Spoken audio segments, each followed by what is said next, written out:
नमस्कार दोस्तों, मैं अशोक कुमार आपका एक बार फिर से हार्दिक स्वागत करता हूं हमारे इस YouTube channel target with Rohit में। आज का टॉपिक है मैथ और मैथ में है संख्याओं में भाग संक्रिया। क्या है? संख्याओं में भाग संक्रिया। आज का टॉपिक है संख्याओं में भाग संक्रिया। ठीक, देखते हैं इसमें ये क्या होता है। भाज्य क्या होता है? भाज्य ये होता है भाजक। ये भाज्य भाजक ये होता है भागफल। और यहां पर बचता है आपका शेषफल। ठीक, भाज्य भाजक भागफल शेषफल। तो इनसे मिलाकर के बनता है रूल कि भाज्य बराबर भाजक गुणे भागफल प्लस शेषफल। ये आप नोट कर लो। सबसे पहले आप ये नोट करो, इस टाइप से बना लो कि भाज्य भाजक भागफल शेषफल। फार्मूला हो गया भाज्य बराबर भाजक गुणे भागफल प्लस शेषफल। ठीक, अब हम क्या करते हैं, इसको आप नोट कर लिया। अब हम पहला प्रश्न देखते हैं। ठीक है,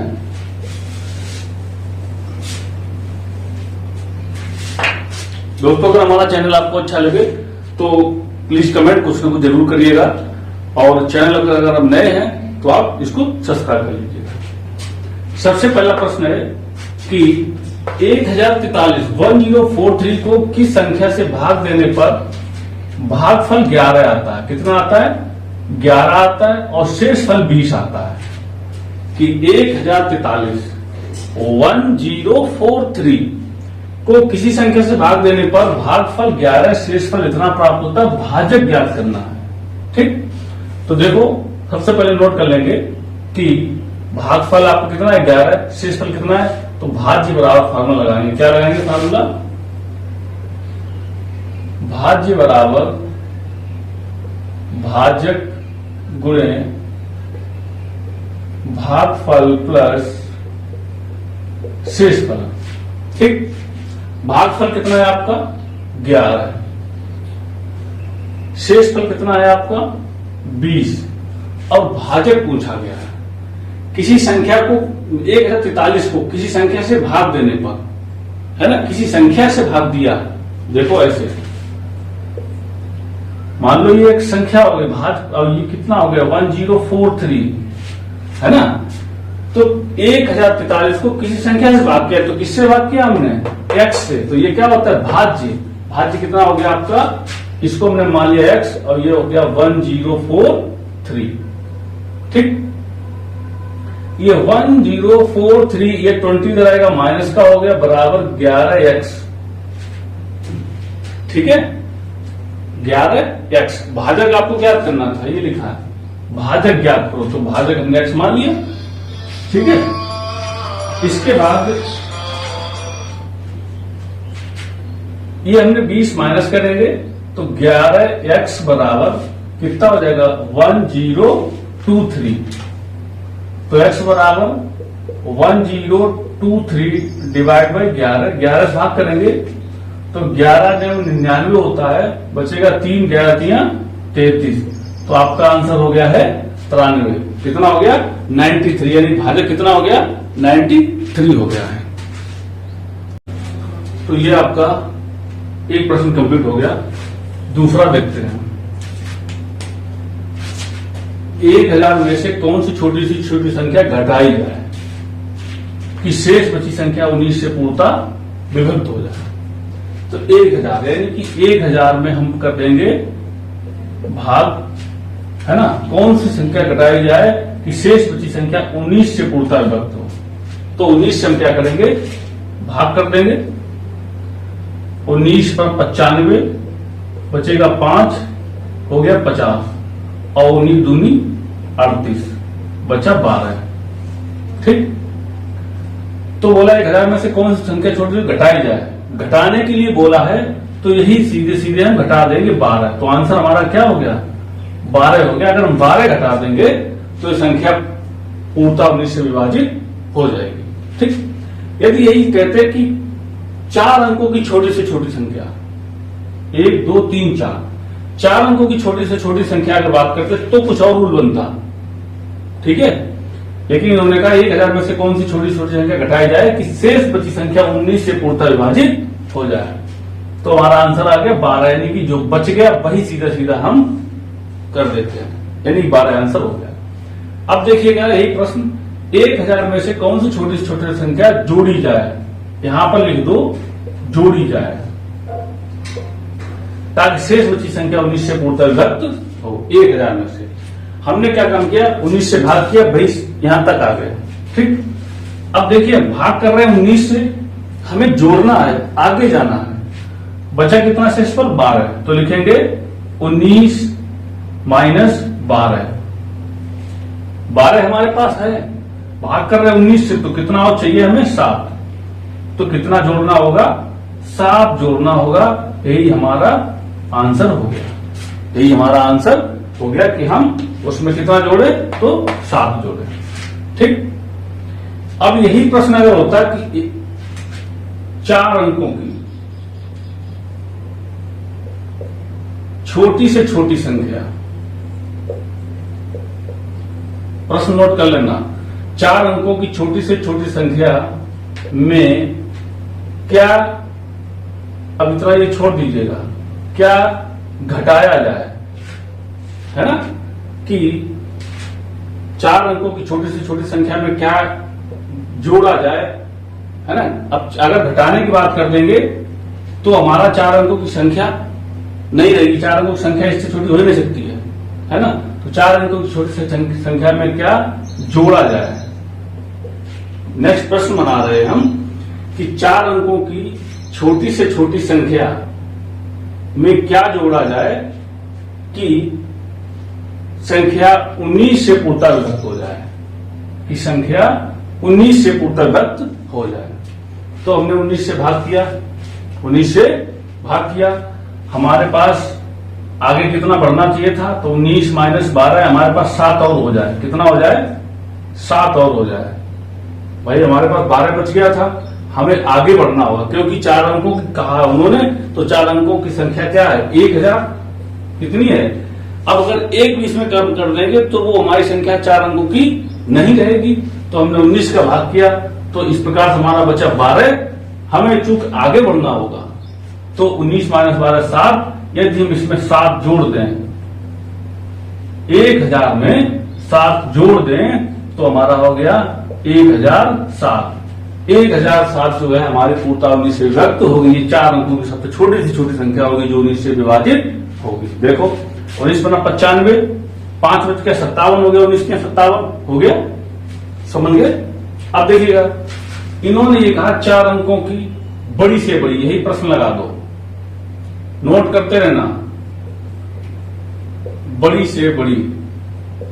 4 अंकों की बड़ी से बड़ी संख्या क्या होती है, 9999 होती है। इससे ज्यादा बड़ी 4 अंकों की नहीं हो सकती है। इसमें से क्या करेंगे कि 4 अंकों की बड़ी से बड़ी संख्या में क्या घटाया जाए, क्या घटाया जाए कि संख्या 19 से पूर्णतः विभक्त हो।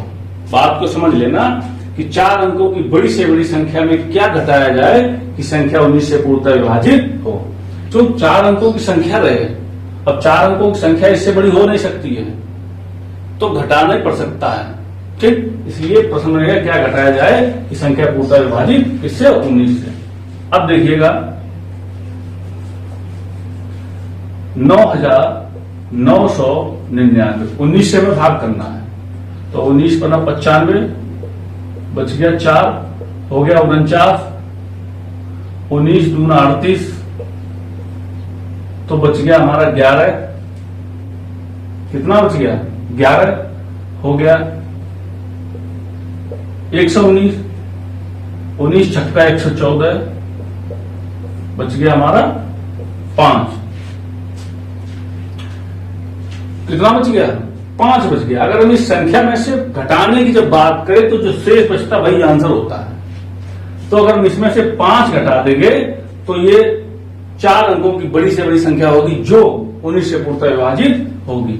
तो 9 9 9 9 माइनस 5 9 9 9 4 ये आपका आंसर हो गया, ये आपका आंसर हो गया। ठीक, नेक्स्ट प्रश्न देखते हैं कि 4508 के समीपतम कौन सी संख्या है जो 21 से पूर्णतः विभाजित है। समीपतम की बात कही, किसकी बात कही है? समीपतम की।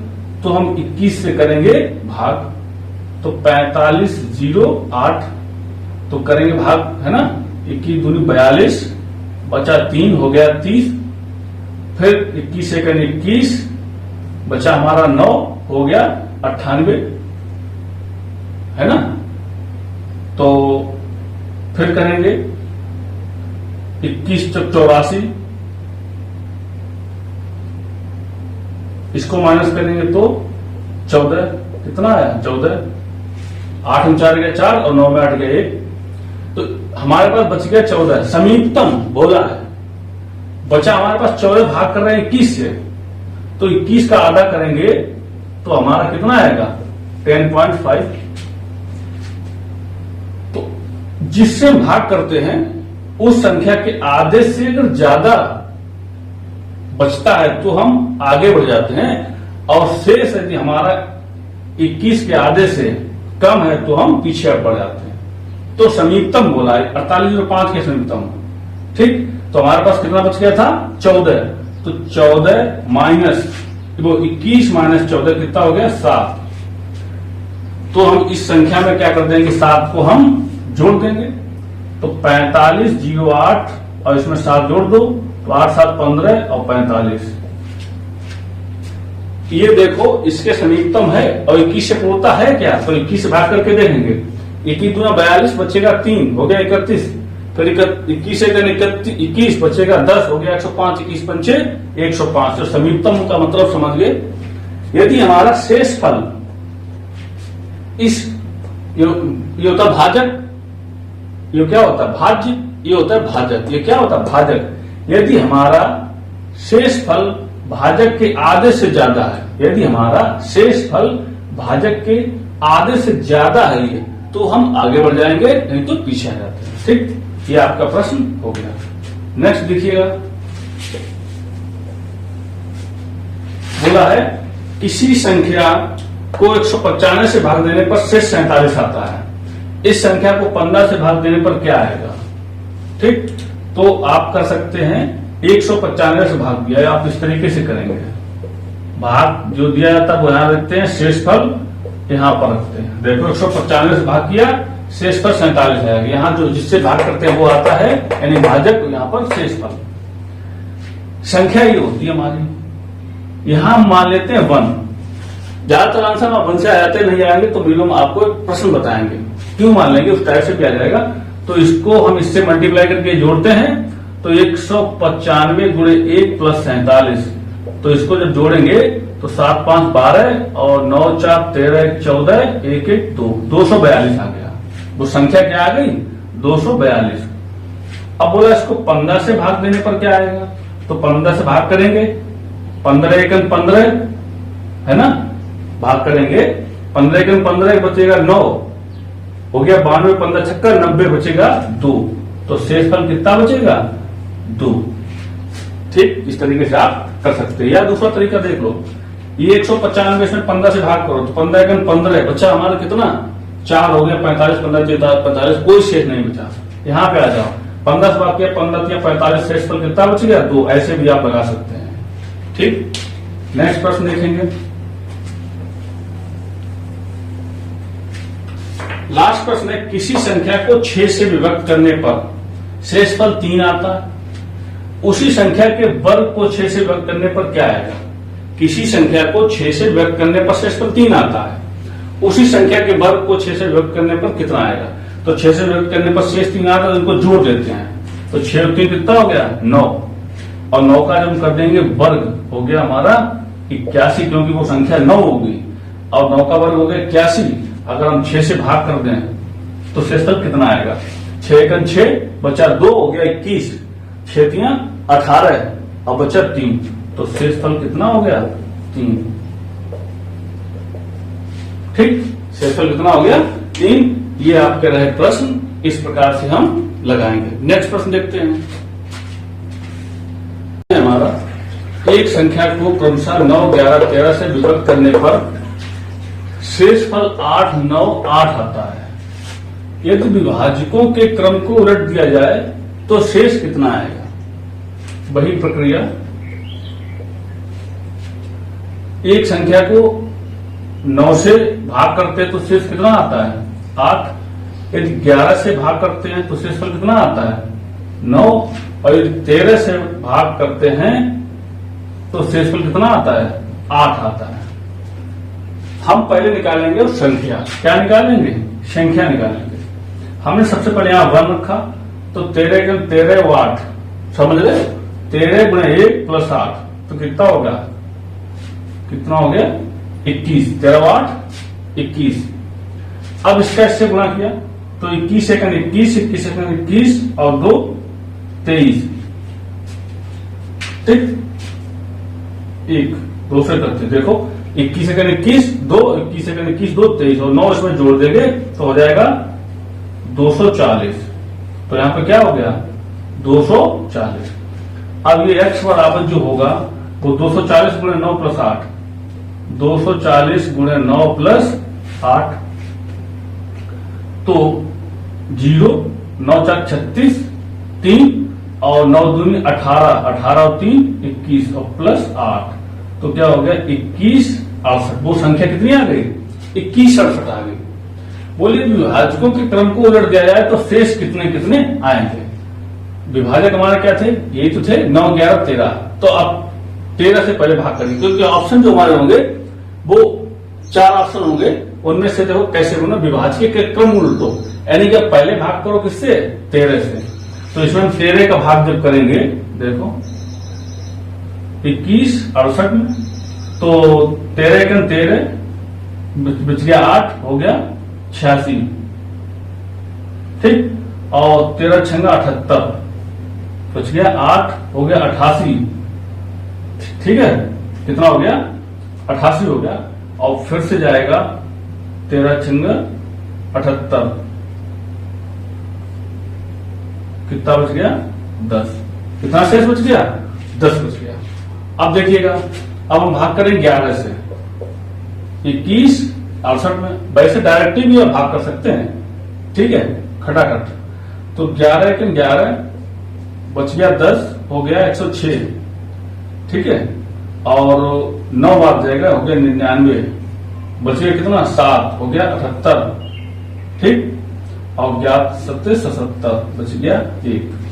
फिर से देखो 11 के 11 बच गया 10 हो गया 106, 11 में 99 बचा 7 हो गया 78 और 11 70 77 बच गया 1। ठीक, तो हमारे आंसर क्या होंगे 10, 1। अब भाग करेंगे किससे 9 से 21 68 में तो 9 दूनी 18 बच गया 3 हो गया 36, 9 4 36 सीधा सीधा 8। कितना बच जाएगा 8। देखो 9 दूनी 18 बच गया 3 हो गया 36, 9 4 36 और बचेगा 8। तो हमारा आंसर क्या होगा 10, 1, 8। आपका जो 4 ऑप्शन होंगे उसमें पहले 10 कर सकता है, बाद में 8, फिर 1 कर सकता है। इस प्रकार से प्रश्न को यानी कि ऑप्शन को बदल सकता है। तो समझ गए कि एक संख्या को 9, 11, 13 से विभक्त करते हैं तो 8, 9, 8 शेष आता है। 9, 11, 13 से 8, 9, 8 हमने वो संख्या निकाली। संख्या कैसे निकालते? इसका इससे गुणा करके ये जोड़ा ये निकल आया, इसका इससे गुणा करके ये जोड़ा ये निकल आया, इसका इससे गुणा करके ये जोड़ा ये निकल आया, यानी संख्या निकल आई। और उस संख्या में यदि विभाजकों के क्रम उलट दें तो आंसर क्या आएंगे? ये आंसर आपके आ गए। ठीक, ये तो हमारा हो गया है फर्स्ट क्वेश्चन का सॉल्यूशन। ठीक, अब देखिएगा सेकंड क्वेश्चन देखिएगा। यदि एक संख्या को 13 से व्यक्त करने पर 1 शेष बचता है, यदि भागफल को 5 से भाग दें तो शेष क्या आएगा? देखो 13 से विभक्त करते हैं तो शेष आता है हमारा 1। शेष आता है हमारा 1। ये होता है भाज्य, ये होता है भाजक और ये होता है भागफल। ये क्या होता है भागफल हमने मान लिया, क्या मान लिया, x, क्या मान लिया, x मान लिया, x बार भाग गया। बोले यदि भागफल को, तो यहां अगर हम वो संख्या निकालें, यदि हम वो संख्या निकालें तो संख्या बराबर क्या होगी, 13x प्लस 1, यही होता है ना, इसका मल्टीप्लाई, ये ऐड कर देते हैं, ठीक, ये संख्या हो गई। बोला कि यदि भागफल को, भागफल हमारा क्या, x को 5 से भाग दें, अब 5 से भाग कर दो तो शेष 3 बचता है। शेष कितना बचता है, 3। यदि इस संख्या को 65 से भाग दें, कौन, इस संख्या को 65 से भाग दें तो शेषफल कितना आएगा, ठीक। अब हमने देखा कि यहां पर मान लो 22 बार भाग गया, कितनी बार गया, 22 बार भाग गया, तो क्या होगा यहां से x बराबर 5y प्लस 3, यहां से x बराबर क्या निकला, 5y प्लस 3, उठा के हमने यहां पुट कर दिया करके 13 into 5y plus 3 plus 1, x का वैल्यू लगा दी तो ये हमारा कितना हो जाएगा, 13 25 65y प्लस 13 प्लस 1, है ना, सॉरी 13 39, तो ये हो गया 65y प्लस 40। ये हमारी क्या है, इस संख्या है, हमारी क्या है, संख्या है। और बोला कि यदि इस संख्या को 65 से भाग करें, तो इस संख्या में जब 65 से भाग करेंगे तो 65 कट जाएगा, 65 से 65 कट जाएगा। मान लो भाई जगह 2 रख दिया या 1 रख दिया तो 65 जाएगा। अगर हम 2 रख देंगे तो 65 दूना कितना हो जाएगा, 130। तो अगर हम भाग करेंगे 65 से तो 2 बार चलाएगा। शेषफल हमारा पूछा गया, तो शेषफल कितना होगा, तो शेषफल हमारा होगा 40। फिर से एक बात समझ लो, एक संख्या को 13 से विभक्त करने पर शेष 1 आता है, 13 से विभक्त कर दिया, शेष 1 आ गया। हमने माना भागफल x है, हमने क्या माना, भागफल x है, तो ये संख्या बराबर क्या होता है, 13x प्लस 1, ठीक। अब उन्होंने कहा यदि भागफल को, इसीलिए मैंने इसको x माना था, यदि भागफल को 5 से भाग दे, हमने 5 से भागफल में भाग दिया तो 3 से बचता है, हमने 3 से बचा लिया, हमने फिर यहां मान लिया भागफल भाई, तो x बराबर क्या होगा, 5y प्लस 3, उठा के ये वैल्यू यहां पुट कर दी, बोला बाद में अगर 65 से भाग करने से तो कितना आएगा, 40 आएगा, ठीक है, समझ गए। अब देखिएगा नेक्स्ट प्रश्न क्या है आपका, नेक्स्ट प्रश्न है आपका, यदि किसी संख्या में 7 जोड़कर योगफल को 5 से गुणा करके गुणनफल को 9 से भाग देते, इस प्रकार प्राप्त भागफल में 3 घटाने पर शेषफल 12 बचता, संख्या क्या होगी। हमने मान ली संख्या x। इस प्रकार के प्रश्न में जो बोलता है वही करते चलेगा। यदि किसी साथ जोड़कर हमने जोड़ दिया 7, योगफल ये हो गया, योगफल को 5 से गुणा करने पर हमने लगा दिया 5 बाहर, गुणनफल को 9 से भाग देने पर हमने भाग कर दिया 9। इस प्रकार प्राप्त भागफल में 3 घटाने पर हमने घटा दिया 3, शेषफल 12 बचता है, यानी कि बराबर 12 है, शेषफल यानी बराबर में चला गया। तो x प्लस 7 इंटू 5/9 बराबर 15 हो जाएगा, इधर माइनस का उधर के प्लस में हो गया, ये 5 से कट जाएगा, 5 या 15, क्योंकि जब दो यानी कि बराबर के इधर और उधर यदि मल्टीप्लाई में है, देखो ये मल्टीप्लाई तो है, x प्लस 7 एक ब्रैकेट में 5 अलग है, तो 5 से काट दिया, 5 में 15 हो गया, ठीक है। तो x प्लस 7 बराबर 9 3 27, तो x बराबर कितना आ गया, 20। यदि आप नहीं काटना चाहते हैं तो अपना बिल्कुल फंडा वैसे देखो, 5 का पहले गुणा करेंगे तो 5x, 5 का से गुणा करेंगे तो 35 और बटे 9 और बराबर 15, क्रॉस मल्टीप्लाई करा दो, 5x प्लस 35 बराबर 15 निम्मा 135, तो 5x बराबर ये 35 उधर घटेगा 100 आएगा, तो x बराबर 5 का भाग करेंगे तो कितना आ जाएगा, 20 आ जाएगा, ठीक। कितना आ गया, 20 आ गया। तो संख्या क्या हो गई, संख्या तो हमने x मानी थी, तो संख्या वो 20 है। अगर आपको सॉल्व करना है, ये सिद्ध करना है कि हमारा आंसर सही है गलत, कैसे चेक करेंगे, किसी संख्या में 7 जोड़कर, तो 20 में 7 जोड़ के कितना हो गया, 27, 5 से गुणा करके, गुणा 5 करेंगे, 5 होते 35 और 5 में 10 3 13, 135 हो गया। गुणनफल को 9 से भाग करते हैं, तो इसमें जब 9 का भाग करेंगे तो 9 का 9 बच गया 4 हो गया 45, 9 पना 45। जब उसे भाग करते हैं इस प्रकार प्राप्त भागफल में, भागफल हमारा कितना हो गया 15। 3 घटाने पर तो 3 घटा दिया और तो कितना हो गया 12, शेष पर 12 बचता है, शेष पर 12 बच गया, यानी कि हमारा प्रश्न और उसका सॉल्यूशन सही।